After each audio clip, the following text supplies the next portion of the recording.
시편 23편 5절 말씀 우리 한 목소리로 같이 읽겠습니다. 주께서 내 원수의 목전에서 내게 상을 베푸시고 기름으로 내 머리에 바르셨으니 내 잔이 넘치나이다. 아멘. 하나님 아버지, 어둠 가운데 살아가던 우리들을 빛으로 인도하여 주신 주님께 감사를 드립니다. 하나님 없으면 절망뿐인 이 세상이었으나 주님께서 우리에게 새로운 희망의 빛을 밝히 보여주셨으니 오직 우리의 주 되신 예수 그리스도 한 분만을 따라가는 우리 모두 되게 하여 주시옵소서. 이 시간 주님의 말씀 앞에 다시 나아싸오니 하나님 살아계시고 운동력 있는 주의 말씀으로 이 시간 역사하여 주시옵소서. 감사드리며 주 예수 그리스도의 이름으로 기도합니다. 아멘. 반갑습니다. 잘 오셨습니다. 우리 전후좌우 계신 분들께 인사하시겠습니다. 반갑습니다. 잘 오셨습니다. 네, 잘 오셨습니다. 네. 특히 오늘은 Father's Day니까 우리 좀 옆에 계신 분들, 우리 아버님들을 통하여서 그동안 수고 많으셨습니다. 감사합니다 하고 한 번 더 인사하시겠습니다. 보시면서 같이. 네. 네. 우리는 벌써 이 5주째 이 시편 23편 말씀을 좀 살펴보고 있습니다. 저희가 지난주에 사망의 음침한 골짜기를 잘 넘어오셨는데요. 오늘은 한 절이 조금 더 추가됩니다. 그래서 우리 시편 23편 1절부터 이 5절 말씀을 또 같이 암송해 볼 텐데요. 자신이 없으신 분들은 그냥 성경책을 보고 하셔도 되고요. 이참에 한번 좀 외워보겠다 하시는 분들은 한번 눈을 감고 이 시간 한번 같이 암송해 봤으면 좋겠습니다. 준비되셨죠? 함께 하겠습니다. 여호와는 나의 목자시니 내가 부족함이 없으리로다. 그가 나를 푸른 초장에 누이시며 쉴만한 물가로 인도하시는도다. 내 영혼을 소생시키시고 자기 이름을 위하여 의의 길로 인도하시는도다. 내가 사망의 음침한 골짜기로 다닐지라도 해를 두려워하지 않을 것은 주께서 나와 함께 하심이라. 주의 지팡이와 막대기가 나를 안위하시나이다. 주께서 내 원수의 목전에서 내게 상을 베푸시고 기름으로 내 머리에 바르셨으니 내 잔이 넘치나이다. 아멘. 아멘이세요? 우리 한 번 더 옆에 계신 분들께 잘하셨습니다. 수고하셨습니다. 인사하시겠습니다. 네, 잘하셨습니다. 너무 잘하셨습니다. 네. 보니까 한 주 한 주 지나갈수록 암송하시는 분들이 더 많아지시는 것 같아요. 이번 기회를 통하여서 정말 이 시편의 진주라 불리는 이 시편 23편을 가슴 깊이 새길 수 있는 귀한 기회가 되었으면 좋겠습니다. 가수가 무대 위에서 3분 혹은 4분 정도 되는 이 짧은 노래를 부른다 할지라도요, 그 노래를 자세히 들어보면 언제나 그 노래의 절정에 해당하는 부분이 있기 마련입니다. 작가가 쓴 한 권의 소설책을 읽어도요, 책을 깊이 그 플롯에 따라 맞춰 읽어가다 보면 지금 내가 읽고 있는 이 부분이 책의 절정이구나 하고 깨닫게 되는 부분이 있죠. 우리가 사실 극장에 가서 영화를 봐도요, 항상 이 클라이막스에 해당하는 그 부분이 있기 마련입니다. 사실 이 사람의 인생이라는 것 자체가요, 정말 태어나서 자라나가고 수많은 위기를 겪고 또 그 위기들을 견뎌냄으로써 이 어두운 밤 하늘에 한 줄기 빛처럼 올라간 폭죽이 터짐으로 말미암아 그 밤 하늘을 환하게 비추듯이 클라이막스에 해당하는 것이 우리의 인생이지요. 그래서 그럴까요? 모든 문학 작품 가운데서는 항상 이러한 클라이막스, 절정에 해당하는 부분이 있기 마련입니다. 오늘 우리가 함께 읽은 시편 23편 5절 말씀은요, 바로 이 시편 23편의 클라이막스, 절정에 해당하는 부분입니다. 여태까지 다윗은요, 2절, 3절, 4절을 통하여서 하나님이 나에게 베풀어 주셨던 그 은혜들을 차곡차곡 소개하기 시작했습니다. 자, 그렇다면 다윗이 그 은혜 가운데 가장 최고의 절정의 부분이라 고백했던 그 내용이 무엇인지 오늘 이 말씀을 통하여서 함께 같이 살펴보도록 하겠습니다. 특별히 지금 다 암송하셨으니까 그 말씀을 머릿속으로 가슴속으로 한번 새겨보시면서 이 말씀에 대해서 볼 수 있는 기회가 되었으면 좋겠습니다. 다윗은 이 5절 말씀에 이렇게 고백합니다. 주께서 내 원수의 목전에서 내게 상을 베푸시고, 주께서 내 원수의 목전에서 내게 상을 베푸시고. 이 한글 성경을 보니까 이 원수라는 단어가 단수 한 사람으로 되어 있어요. 그러나 히브리어 성경을 보면 사실 복수형 원수들로 되어 있습니다. 여러분 한번 상상해 보십시오. 칼을 들고 나를 죽이려고 쫓아오는 원수가 한 사람만 있어도요, 정말 그것은 사는 것이 아닙니다. 밤마다 어찌 두려워서 두 발 쭉 펴고 편안하게 자겠습니까? 또 낮이 된다 한들 두려움과 공포 속에서 일상생활이나 가능했겠습니까? 원수가 한 사람만 있어도, 나를 죽이려고 그렇게 시도하는 사람이 한 명만 있어도 이렇게 살기 힘든 것이 인생인데요, 오늘 이 다윗의 삶 가운데는 그를 죽이고자 했던 원수들이 한둘이 아니라 정말 수많은 사람들이 있었어요. 우리가 잘 아는 사람들이 그 중에도 있죠. 저 블레셋의 거인 골리앗, 저 이스라엘의 미치광이 왕이었던 사울, 또 그의 아들 반역자 압살롬, 천재 지략가 아히도벨, 또 수많은 블레셋의 군사들, 아람과 모압의 병사들, 다윗을 죽이려고 했던 사람들을요 한번 이렇게 줄로 세워보면요, 사열 종대로 안자번호로 해서 연병장을 한 2바퀴 쭉 감고도 넘칠 만한 숫자입니다. 여러분 한번 생각해 보십시오. 그렇게 수많은 사람들이 나를 지금 죽이려고 시도했는데 살아남는다는 것 자체가 기적 중에 기적인 것이죠. 다윗은요, 그가 젊은 시절 이 자기를 죽이려는 원수들을 피해서 어떤 난공불락의 성 안에서 살았던 사람이 아닙니다. 모든 사방이 뻥 뚫려 있는 빈들과 광야와 동굴에서 살았던 이 사람이, 아니 어떻게 그렇게 수많은 원수들의 그 죽음의 위협에서 살아남을 수 있었을까요? 우리는 그 힌트를요, 다윗의 아내요 또 현명한 여인으로 알려져 있는 아비가일이란 여인의 입술의 고백을 통하여서 알 수 있는 것이죠. 아비가일이 다윗을 보고 이렇게 이야기했습니다.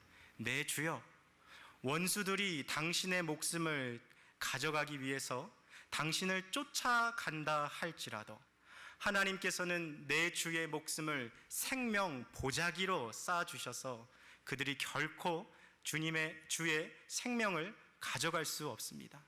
내 주의 원수들은 마치 물맷돌로 던진 돌과 같아서 던져질 것입니다. 이 아비가일이 다윗에게 했던 이 말을 통해서 우리는 하나님께서 다윗을 그 수많은 원수들로부터 보호해 주셨다는 사실을 알게 되지요. 이 은혜가요, 바로 우리가 지난주에 함께 살펴보았던 사망의 음침한 골짜기를 지나게 하신 주님, 그 가운데서도 어떤 해악과 재앙을 당하지 않도록 지팡이와 막대기로 보호하여 주신 그 주님의 은혜임을 우리가 알고 있습니다. 그러나 그것은 4절까지의 내용이지요. 다윗은 거기서 하나님의 은혜가 멈추지 않고 하나님의 은혜는 더 놀라운 절정을 향하여서 나아갔다라고 고백하고 있습니다. 그것이 바로 5절 말씀입니다. 주께서 내 원수의 목전에서 내게 상을 베푸시고. 여기서 이 목전이라는 말은요, 그들의 면전, 그들의 얼굴 앞에서라는 것입니다. 그러니 지금 저와 여러분이 서로를 마주 보고 있는 것처럼 모든 다윗의 원수들이 다윗을 지켜보는 그 가운데 하나님께서 다윗에게 놀라운 은혜를 베푸셨는데, 그 은혜가 무엇입니까? 바로 상을 베푸셨다라는 거예요. 저는 시편 23편을 이 어린 국민학생 시절 때부터 우리 주일학교 선생님들이 이렇게 암송을 시켰던 기억이 지금도 있습니다. 근데 늘 이 시편 23편 5절을 암송할 때 저는 이걸 이렇게 이야기했어요. 마치 국민학생들이 월요일 이 애국조의 시간 때 운동장에 가득 이렇게 서 있는데 저 단상에 서 계신 교장 선생님이 내 이름을 부르는 거예요. 김영목 학생 상 받으러 앞으로 나오세요. 그래서 모든 사람들이 보는 가운데 우리 교장 선생님이 아주 이 멋진 이 상패를 내게 주는 것. 주께서 내 원수의 목전에서 내게 상을 베푸셨구나. 저는 그렇게 이해했습니다.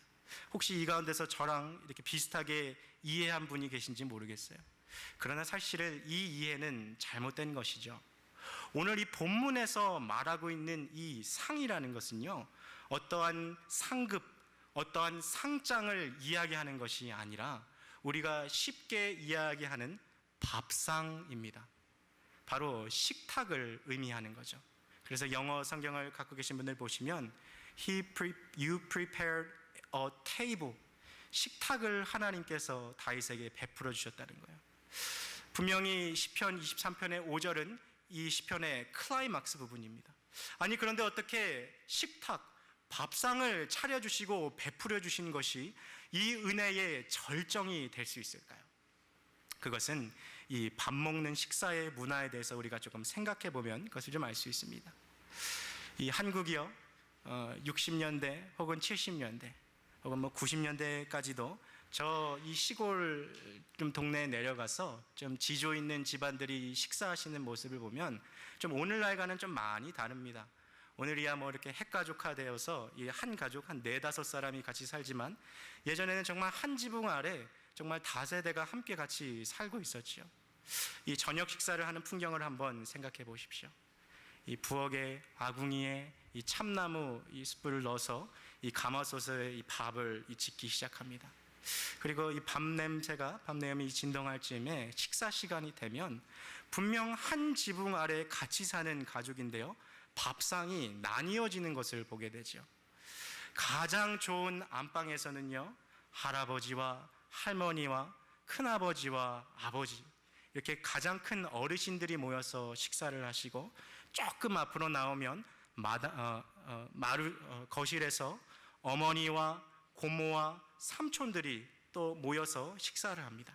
조금만 더 앞으로 나오면 마루에다가 멍석을 깔아놓고 거기에 상을 놓아서 어린 아이들이 옹기종기 모여 앉아 식사를 또 하고 있습니다. 바로 그와 같은 때에 또 부엌에서 품꾼과 하인들이 부엌에서 식사를 하고 있죠.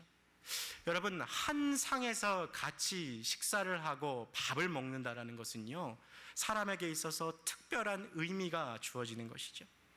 그것은 그 사람의 높고 낮음을 때로는 보여주고요, 이 집안에서 과연 누가 가장 존귀한 사람인가를 보여주는 하나의 표시가 되는 것이죠. 그런데 이것이 유독 동양 문화에서만 이런 것이 아니라요, 우리가 미국을 살 때도 그러한 모습들을 쉽게 찾아볼 수 있습니다. 때로 가끔 이 미국의 CNN 뉴스나 신문 기사를 보면 이러한 사진들이 있을 때가 있어요. 저 미국의 유명한 정계의 사람들이 모여서 함께 어떤 이 컨퍼런스나 회의를 가질 때가 있습니다. 그러면 아주 큰 방에다가 동그란 테이블들, 이 라운드 테이블들을 하나, 둘, 셋 이렇게 설치를 하게 됩니다. 그래서 정말 각계각층의 VIP 손님들을 모셔서 거기에 앉아 초대하는 것이죠. 멀리서나마 대통령이 연설하고 그의 목소리를 육성으로 들을 수 있다는 것은요, 참으로 큰 영광이고 참 큰 명예일 것입니다. 그러나 그런 모든 컨퍼런스 룸에 가보면 항상 특별한 아주 스페셜한 테이블이 설치되어 있습니다. 그것은 모든 사람들이 볼 수 있는 단상 위에 대통령과 함께 앉을 수 있는 일명 헤드 테이블이 설치되어 있는 것이죠. 여러분, 이 헤드 테이블에는 아무나 앉지 못합니다. 수년 전에 오바마 대통령이 미국을 대통령으로 통치하던 그 시절에 돈이 많던 트럼프 대통령도 그 헤드 테이블에 앉지 못했어요. 여러분, 돈이 많다고 해서 헤드 테이블에 앉는 것이 아니라요, 정말 내가 사회적으로 위치가 높다고 해서 그 헤드 테이블에 앉는 것이 아니라요, 그 행사의 호스트, 주관자가 그래 이 사람은 존귀한 사람이다라고 생각해서 그 사람에게 앉을 권리를 주었을 때 거기 앉게 되는 것이죠. 아무리 나이가 젊은 사람이라 할지라도, 아니 그 사람이 입고 있는 옷이 정말 별 볼 일 없는 정말 남루한 행색일지라도 그가 그 자리에 앉아 있음으로 말미암아 그 자리에 있는 모든 사람이 저 사람은 존귀한 사람이구나라는 것을 깨닫게 되는 것이죠. 주께서 내 원수의 목전에서 내게 상을 베푸셨다. 이것은요, 다윗이 하나님께서 자기를 주님이 계신 그 헤드 테이블로 초청해 주었다라는 것이지요. 원수들은 다윗을 어떻게든 깎아내리려고, 어떻게든 그를 몰아내려고 노력했습니다. 그러나 그들이 와서 발견한 것은요, 오히려 하나님께서 다윗을 높게 세워주신 것을 발견하게 되었던 것이지요. 여러분, 한번 생각해 보십시오. 우리 하나님께서 이 베풀어 주신 이 상이요, 어떤 상이었을까요? 정말 이 가난한 시골의 한 밥상처럼요, 쌀이 떨어져서 이 꽁보리밥 하나 만들어 놓고, 작은 배추김치 하나 놓고, 간장 종지 하나 놓은 그런 볼품없는 식탁이었을까요? 아니요, 그거는 정말 가난한 사람들의 어떤 시골 밥상이었을지도 몰라요. 그러나 오늘 본문에서는 이렇게 이야기하고 있습니다. 주께서 내 원수의 목전에서 내게 상을 무엇하셨어요? 베푸시고. 한글말로는 이것이 베푸시고로 되어 있는데요, 이것이 원어를 성경을 보면 길게 늘어놓다라고 되어 있어요. 그러니 하나님께서 다윗을 위해 베풀어 주신 상은요, 그냥 자그마한 초라한 밥상이 아니라 정말 인류 셰프들이 요리한 최고급의 요리들이 호화롭게 길게 놓아져 있는 상을 주님께서 베풀어 주셨다는 거예요. 원수들이 다윗을 공격하러 와 보니까 하나님이 오히려 더 그를 존귀하게 세워주신 것을 다윗이 경험하게 된 것이죠. 다윗은 시편 28편에 이렇게 고백했습니다. 여호와는 나의 빛이요 여호와는 나의 구원이시니 내가 누구를 두려워하리요. 여호와는 나의 생명의 능력이시니 내가 누구를 무서워하리요. 나의 대적 나의 원수된 행악자가 내 살을 먹으려 내게로 왔다가 실족하여 뭐했도다? 넘어졌도다. 다윗의 원수들은 그를 찾아서 그를 죽이려 했으나 한 길로 그를 치러 온 그의 원수들은 10길로 도망쳤습니다. 다윗을 하나님께서 존귀하게 세워지는 그 모습을 보았던 것이죠. 하나님은 다윗을 위하여서요, 식탁을, 그것도 화려한 식탁을 차려 주셨습니다. 밥을 누군가와 함께 먹는다라는 것, 또 함께 먹는 그분이 하나님이라는 것, 그것은 그의 인생을 존귀하게 만들어 주었다는 것이죠. 비록 그의 원수들은 그를 무시하고 또 그를 조롱하고 그를 어떻게든 끌어내리려 하였으나 하나님께서는 다윗을 존귀하게 세워주셨습니다. 오늘 이 동일한 은혜가 우리 모두에게 있기를 주님의 이름으로 축복합니다. 나를 위하여서 원수의 목전에서 상을 베풀어 주신 주님, 그 다음이 무엇입니까? 기름으로 내 머리에 바르셨으니. 여러분, 우리가 이 시편 23편 5절 말씀을 보다 보면 이 구절을 보고 많은 사람들이 어린 목동 다윗에게 사무엘 선지자가 이 뿔에 기름을 가득 채워서 기름을 부어준 장면을 생각하곤 합니다. 그러나 오늘 이 본문에서 말하는 이 기름으로 내 머리에 바르셨으니 라는 그 표현은 거기서 말하는 그 기름 부음과는 좀 다른 거예요. 오늘 우리가 보고 있는 이 개역 한글은 기름으로 내 머리에 바르셨으니 라고 되어 있지만 개역 개정 성경을 갖고 계신 분은 이 바르셨으니가 부으셨으니로 번역이 바뀌었습니다. 그러나 제가 볼 때는 원래 히브리어 원어가 바르셨으니가 더 맞아요. 그것은 이 팔레스타인 지역의 그 손님 대접하는 그 문화를 살펴보면 알 수 있는 것이죠. 오늘 교회에 오실 때 여러분 대부분은요, 구두를 신고 오셨거나 혹은 운동화를 신고 오셨거나 이 발가락이 좀 가려지는 모양의 신발들을 신고 오신 분들이 대부분일 거예요. 그러나 다윗 시대에 있어서는요, 샌들 혹은 오늘날 슬리퍼에 가까운 신발들을 대부분 사람들이 신고 있었죠. 게다가 이 길이 오늘날처럼 잘 깔려 있고 포장되어 있는 것이 아니라서요, 이 손님이 이 초대받아서 다른 사람의 집으로 가는 동안에 이 다리에 흙먼지가 가득했습니다. 그래서 주인은 집에 손님이 찾아올 때 이 다리를 씻을 수 있는, 그 흙먼지를 씻어낼 수 있는 물을 주는 것이 하나의 예의였습니다. 이것은 다윗 시대뿐만 아니라 예수님 시대까지 동일하게 진행되었지요. 신약 성경에 와서 누가복음 7장에 보니까 하루는 예수님께서 바리새인 시몬이라 이름하는 자의 집에 들어가셨습니다. 이 시몬은 예수님한테 발 씻을 물도 주지 않았습니다. 그만큼 예수님을 무시했고 그는 예수님을 존대해 주지 않았습니다. 한참 대화가 무르익어 가는 어느 순간 그 동네의 유명한 죄인 한 여인이 가슴에 큰 항아리를 들고 등장했습니다. 그 안에는 값비싼 향유가 들어있었습니다. 그 당시에 향유는요, 금 다음으로 귀한 것입니다. 동방 박사들이 예수님을 찾아올 때 황금과 모략과 또 뭘 가져왔어요? 향유 혹은 유향 같은 것입니다. 그것을 가져왔지요. 오늘 이 여인이 예수님 앞에 올 때 그 향유병을 갖고 와서 그것을 깨트리고 주님의 발을 씻었습니다. 자기 머리털로 예수님의 발을 씻고 눈물로 그것을 씻었습니다. 이 모습을 바라보시던 주님은 자기의 눈을 바리새인 시몬을 향하여 보시고 이렇게 얘기했습니다. 시몬아, 너는 내가 이 집에 들어올 때 나에게 발 씻을 물도 주지 아니하였다. 그러나 이 여인은 가장 값진 향유로 내 발을 씻고 있다. 그리고 나서 누가복음 7절 46절에 주님 이렇게 얘기하셨어요. 너는 내 머리를 씻을 감람유도 주지 않았겠지만 이 여인은 내 발을 향유로 씻고 있다. 왜 예수님께서 시몬에게 왜 너는 내 머리를 씻을 감람유도 주지 않았냐라고 말씀하셨을까요?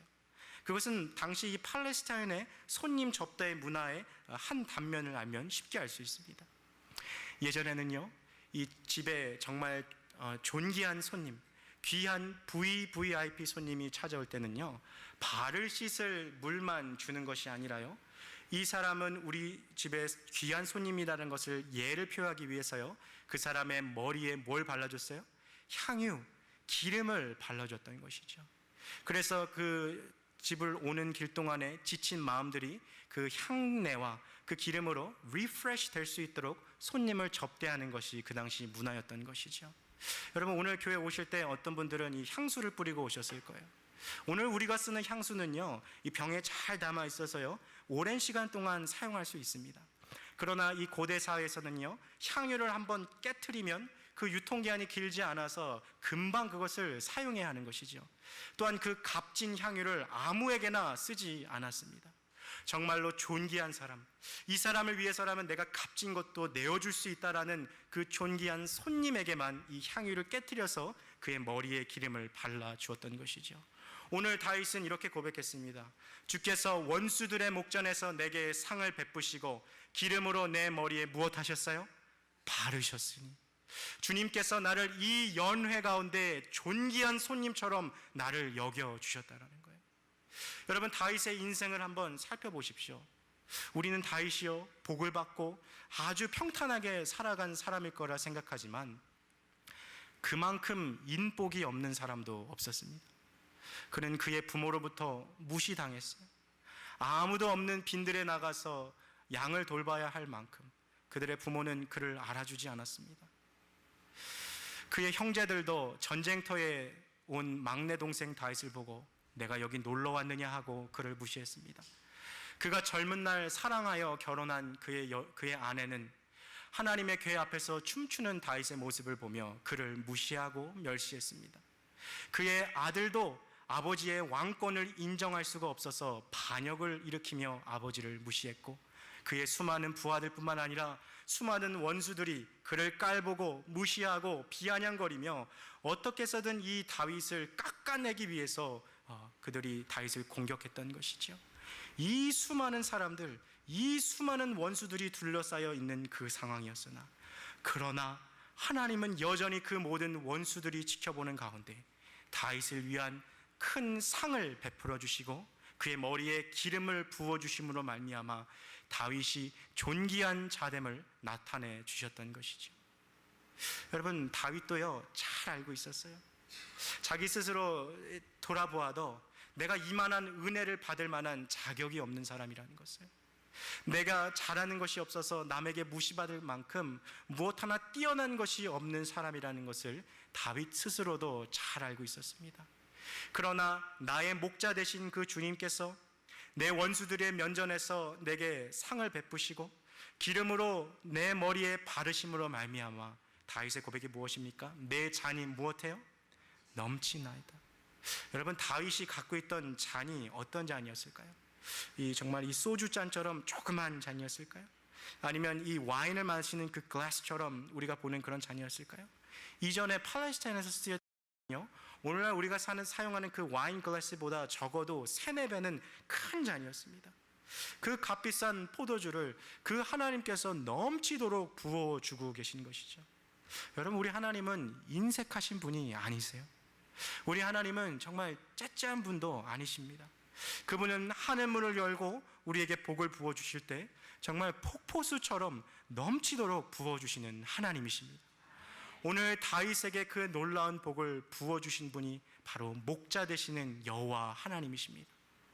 다윗의 인생을 존귀하게 만들어주셨던 그 하나님, 그 하나님이 바로 오늘 우리가 믿는 하나님입니다. 사람들에게 무시당하고 살 수 있고요, 인생 가운데 원수들이 많을 수 있고, 염려와 걱정과 끊임없이 밀려오는 파도와 같은 인생의 어려움들이 우리 가운데 있을 수 있습니다. 그러나 그 모든 상황 가운데서도 여전히 나를 위하여서 상을 베풀어 주시는 주님, 여전히 그 향유의 기름을 내 머리에 바르셔서 존귀하게 만들어 주시는 주님, 그 주님이 나와 함께 하심으로 말미암아 내 잔이 넘치나이다 고백할 수 있는 저와 여러분 되실 수 있기를 주님의 이름으로 축복합니다. 이 시간 함께 같이 기도하시겠습니다.